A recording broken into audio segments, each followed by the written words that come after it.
नमस्कार, स्वागत है आपका दर्श न्यूज में। बिहार झारखंड से लेकर देश दुनिया की टॉप खबरों के साथ मैं दिव्यांशु। खबरों की तरफ विस्तार से बढ़ेंगे, लेकिन सबसे पहले एक नजर हेडलाइंस पर। संसद में कांग्रेस पर बरसे पीएम मोदी, बोले अब की बार बीजेपी 370 सीटों पर जीत दर्ज करेगी। तीसरा कार्यकाल बड़े फैसलों वाला होगा। चंडीगढ़ मेयर चुनाव पर भड़का सुप्रीम कोर्ट, सीजेआई बोले लोकतंत्र की हत्या हो गई, हम हैरान हैं। झारखंड में चंपई सोरेन सरकार फ्लोर टेस्ट में पास, पक्ष में पड़े 47 वोट। पूर्व सीएम हेमंत सोरेन भी हुए शामिल। सीएम नीतीश 7 फरवरी को दिल्ली में पीएम मोदी से करेंगे मुलाकात। आज पीएम से मिले डिप्टी सीएम सम्राट चौधरी और विजय सिन्हा। भारत ने इंग्लैंड को दूसरे टेस्ट में हराकर किया हिसाब बराबर, डब्ल्यूटीसी पॉइंट्स टेबल में लगाई लंबी छलांग। अब खबरें विस्तार से। लोकसभा चुनाव से पहले संसद में अंतरिम बजट सत्र के दौरान पीएम मोदी पूरे जोश में नजर आए। उन्होंने विपक्ष पर जमकर निशाना साधा। पीएम मोदी ने अपने अधिकतर भाषण में कांग्रेस पार्टी को खूब खरी खोटी सुनाई। कांग्रेस की भारत जोड़ो न्याय यात्रा को राहुल गांधी के लिए रीलॉन्चिंग से जोड़ते हुए तंज कसा कि एक ही प्रोडक्ट को बार बार लॉन्च करने के चक्कर में कांग्रेस की दुकान पर ताला लगाने की नौबत आ गई है। परिवारवाद पर बोलते हुए उन्होंने कहा कि एक परिवार के 10 लोगों का राजनीति में आना भी बुरा नहीं है, हम तो चाहते हैं कि नए लोग राजनीति में आए। पीएम मोदी ने संसद में पूर्ण विश्वास जताते हुए कहा कि उनकी सरकार तीसरी बार भी सरकार बनाने जा रही है। पीएम ने कहा कि आगामी लोकसभा चुनाव में बीजेपी को 370 सीटें मिलने वाली हैं। उन्होंने कहा कि तीसरा कार्यकाल बड़े फैसलों वाला होगा। पीएम ने कहा कि हमने अपने पहले कार्यकाल में यूपीए के समय जो गड्ढे थे उस गड्ढे को भरने में काफी समय और शक्ति लगाई। दूसरे कार्यकाल में हमने नए भारत की नींव रखी और तीसरे कार्यकाल में हम विकसित भारत के निर्माण को नई गति देंगे। पीएम मोदी आज लोकसभा में राष्ट्रपति के अभिभाषण के धन्यवाद प्रस्ताव का जवाब दे रहे थे। सुप्रीम कोर्ट ने आज चंडीगढ़ मेयर चुनाव को लेकर पंजाब और हरियाणा हाईकोर्ट के रजिस्ट्रार जनरल के माध्यम से मतपत्र, वीडियोग्राफी और अन्य सामग्री सहित चुनाव प्रक्रिया के पूरे रिकॉर्ड को संरक्षित करने का आदेश दिया है। इसके साथ ही सुप्रीम कोर्ट ने निर्देश दिया है कि चंडीगढ़ निगम की आगामी बैठक को सुनवाई की अगली तारीख तक के लिए टाल दिया जाए। वहीं चंडीगढ़ मेयर चुनाव पर बोलते हुए सीजेआई जस्टिस डीवाई चंद्रचूड़ ने कहा है कि यह लोकतंत्र की हत्या है। इधर चंडीगढ़ महापौर चुनाव में कथित धांधली के विरोध में बीजेपी के खिलाफ आम आदमी पार्टी का विरोध प्रदर्शन जारी है। झारखंड में नवगठित चंपई सोरेन सरकार ने बहुमत परीक्षण पास कर लिया है। आज विधानसभा में हुए बहुमत परीक्षण में कुल 47 विधायकों ने सरकार के पक्ष में मतदान किया, जबकि विपक्ष में 29 वोट पड़े। झारखंड विधानसभा में कुल 81 सीटें हैं और बहुमत का आंकड़ा 41 है। सरयू राय तटस्थ रहे, जबकि निर्दलीय अमित यादव विधानसभा नहीं पहुंचे थे। कथित जमीन घोटाले में गिरफ्तार किए गए पूर्व सीएम हेमंत सोरेन ने भी बहुमत परीक्षण में हिस्सा लिया। उन्होंने विश्वास मत पर चर्चा में भी हिस्सा लिया और बीजेपी पर आक्रामक अंदाज में बरसे। सोरेन ने कहा कि ईडी सदन में दस्तावेज पेश करे तो मैं राजनीति ही नहीं, झारखंड छोड़कर चला जाऊंगा। हेमंत सोरेन ने आरोप लगाते हुए कहा कि उनकी गिरफ्तारी में राजभवन भी शामिल है। कथित जमीन घोटाले में गिरफ्तार किए गए झारखंड के पूर्व मुख्यमंत्री हेमंत सोरेन की पत्नी कल्पना भले ही सीएम की कुर्सी पर नहीं बैठी, लेकिन अब उन्होंने पति का एक काम संभाल लिया है।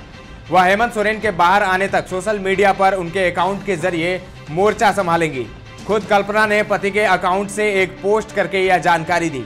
झारखंड हाईकोर्ट में गिरफ्तारी के खिलाफ दाखिल याचिका पर हेमंत सोरेन को फिलहाल कोई राहत नहीं मिली है। कोर्ट ने याचिका पर ईडी से जवाब मांगा है और 9 फरवरी को जवाब दाखिल करने को कहा है। इस मामले की अगली सुनवाई 12 फरवरी को होगी। कांग्रेस नेता राहुल गांधी भारत जोड़ो न्याय यात्रा के क्रम में झारखंड में हैं। आज वे रामगढ़ से चट्टूपालू व इरबा होते हुए राजधानी रांची पहुंचे। इस दौरान उनका कांग्रेसियों व आम लोगों ने गर्मजोशी से स्वागत किया। राहुल गांधी रांची में पूर्व सीएम हेमंत सोरेन के आवास पहुंचे और उनकी पत्नी कल्पना सोरेन से मुलाकात की। इसके बाद उन्होंने शहीद मैदान में जनसभा को संबोधित किया। वहां से वे खूंटी के लिए रवाना हो गए। वे आज खूंटी में रात्रि विश्राम करेंगे। दिल्ली के मुख्यमंत्री अरविंद केजरीवाल को 6 साल पुराने एक केस में दिल्ली हाईकोर्ट से झटका लगा है। दिल्ली हाईकोर्ट ने आम आदमी पार्टी के प्रमुख केजरीवाल के खिलाफ जारी समन पर रोक लगाने से इनकार कर दिया है। केजरीवाल के खिलाफ मानहानि का केस यूट्यूबर ध्रुव राठी का वीडियो रीट्वीट करने से जुड़ा है। कोर्ट ने कहा कि सार्वजनिक जीवन के किसी शख्सियत की ओर से जब ट्वीट या रीट्वीट किया जाता है तो उसका प्रभाव फुसफुसाहट से अधिक होता है। बिहार विधानसभा में फ्लोर टेस्ट से पहले सीएम नीतीश कुमार पीएम मोदी से मिलेंगे। मुख्यमंत्री नीतीश 2 दिन के दौरे पर 7 फरवरी को दिल्ली जाएंगे। यहां वो पीएम मोदी से मुलाकात करेंगे। उधर आज बिहार के दोनों डिप्टी सीएम सम्राट चौधरी और विजय सिन्हा ने पीएम से मुलाकात की। कल दोनों ने केंद्रीय गृह मंत्री अमित शाह से मुलाकात की थी। चुनाव आयोग की उच्च स्तरीय टीम लोकसभा चुनाव के पूर्व राज्यों के दौरे के क्रम में 20 फरवरी को पटना आएगी। इसमें आयोग के मुख्य चुनाव आयुक्त सहित तीनों सदस्य शामिल होंगे।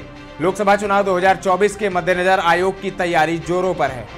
बिहार के डिप्टी सीएम सम्राट चौधरी ने आज कहा कि भ्रष्टाचार की सारी फाइलें खुलेंगी, कोई भी दोषी बच नहीं पाएगा। सारी फाइलें खोलेंगे, जितने लोग पिछली सरकार में थे सब ठेकेदार वाली सरकार थी।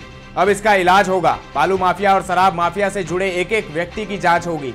वहीं तेजस्वी यादव को घेरते हुए उन्होंने कहा कि ये जो कह रहे हैं कि खेला होगा तो उनको खेलने के लिए एक खिलौना जरूर देंगे। पार्टी विधायकों के पाला बदलने की आशंका के मद्देनजर कांग्रेस ने एहतियातन बिहार के अपने विधायकों को हैदराबाद भेज दिया है। पार्टी के राष्ट्रीय अध्यक्ष मल्लिकार्जुन खड़गे के साथ हुई बैठक के बाद पार्टी के विधायकों को दिल्ली से ही रविवार को हैदराबाद भेज दिया गया। सभी विधायक विश्वास मत के दिन यानी 12 फरवरी को ही अब बिहार लौटेंगे। बिहार बीजेपी आगामी 8 फरवरी को पटना के श्री कृष्ण मेमोरियल हॉल में धन्यवाद, सम्मान और संकल्प सभा कार्यक्रम का आयोजन करेगी। इस कार्यक्रम के माध्यम से पीएम मोदी को धन्यवाद दिया जाएगा। कार्यक्रम में डिप्टी सीएम सम्राट चौधरी और विजय सिन्हा, मंत्री डॉक्टर प्रेम कुमार को सम्मानित किया जाएगा। बिहार के पूर्व सीएम और हम पार्टी के फाउंडर जीतन राम मांझी ने एक बार फिर विभागों के बंटवारे पर असंतोष जताई है। उन्होंने कहा कि पहले मुझे इसी विभाग का मंत्री बनाया गया, अब मेरे बेटे को भी यही विभाग दिया गया है। हमें खानदानी तौर पर SC/ST कल्याण विभाग का मंत्री बना दिया गया है। हिंदुस्तानी आवाम मोर्चा को सरकार में कोई बड़ा विभाग क्यों नहीं दिया जाता? उन्होंने संतोष सुमन के लिए पथ निर्माण या भवन निर्माण मंत्रालय की मांग की है। इससे पहले उन्होंने दावा किया था कि उनकी पार्टी को 2 मंत्री पद दिया जाना चाहिए। आज गया में गरीब संकल्प सभा के दौरान मांझी ने ये बातें मंच से कही। अब खबर खेल के मैदान से। भारत ने इंग्लैंड को विशाखापत्तनम में खेले गए 5 मैचों की सीरीज के दूसरे टेस्ट में 106 रनों से हराकर हिसाब बराबर कर लिया। तेज गेंदबाज जसप्रीत बुमराह को उनकी शानदार गेंदबाजी के लिए प्लेयर ऑफ द मैच चुना गया। बुमराह ने मैच में कुल 9 विकेट चटकाए थे। वहीं युवा ओपनर यशस्वी जायसवाल ने पहली पारी में दोहरा शतक जड़ा था। दूसरी पारी में शुभमन गिल ने शतकीय पारी खेली थी। इस मैच को जीतकर टीम इंडिया ने world test championship points table में लंबी छलांग लगाई है। टीम इंडिया 3 पायदान की छलांग लगाते हुए दूसरे स्थान पर पहुंच गई है। सीरीज का तीसरा टेस्ट मुकाबला 15 फरवरी से राजकोट में खेला जाना है। अब बात मौसम के मिजाज की। पटना समेत कई शहरों में हल्की बारिश के बाद मौसम का मिजाज बदल गया है। मौसम विभाग ने पटना सहित प्रदेश के 26 जिलों में हल्की बारिश व वज्रपात को लेकर अलर्ट जारी किया है। अगले 2-3 दिनों तक आंशिक बादल छाए रहने के आसार हैं। झारखंड की बात करें तो कल से मौसम बदलने की संभावना है। राज्य के उत्तरी भाग और राजधानी रांची के आसपास के जिलों में भी बादल छाएंगे। इसका प्रभाव 6 फरवरी तक रहने की संभावना व्यक्त की गई है। दर्श न्यूज के इस बुलेटिन में फिलहाल इतना ही, लेकिन ताजा तरीन खबरों का सिलसिला लगातार जारी है। देखते रहे दर्श न्यूज।